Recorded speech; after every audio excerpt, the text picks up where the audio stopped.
अल्लाह ने मेरे और आपके अमीर आका को मंजिल गदीर पर जानिशीन रसूल मुकर्रर फरमाया, अली की अमारत का ऐलान किया और अल्लाह ने मंजिल गदीर पर मेरे मौला अमीर को अमीरुल मोमिनीन का लक़ब अता फरमाया। मेरे बुजुर्गान बेहतर जानते हैं ये प्रोटोकॉल अमीरुल मोमिनीन का फकत कायनात में अली ही के लिए आया।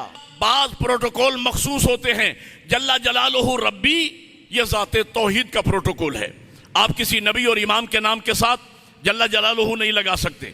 सल्लल्लाहु अलैहि वसल्लम ये हमारे नबी का प्रोटोकॉल है, अलैहिस्सलाम ये अहले बैत का प्रोटोकॉल है, रज़ी अल्लाह ताला अन्हो ये पैगंबर के मुखलिस असहाब का प्रोटोकॉल है, रहमतुल्लाह अलैह ये बुजुर्गान दीन का प्रोटोकॉल है।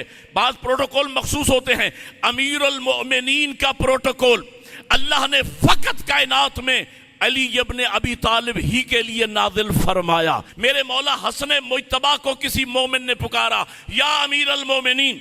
मेरे मौला हसन मुज्तबा फरमाते हैं, आज के बाद मुझे अमीरुल मोमिनीन न कहना। फर्जंद रसूल क्या आप अमीरुल मोमिनीन नहीं? कहा बेशक मैं अमीरुल मोमिनीन हूँ। कहा मौला मैं आपको अमीरुल मोमिनीन कहूँ? फरमाया न, अल्लाह ने यह लक़ब खास कर दिया है मेरे बाबा अली इब्न अबी तालिब के साथ।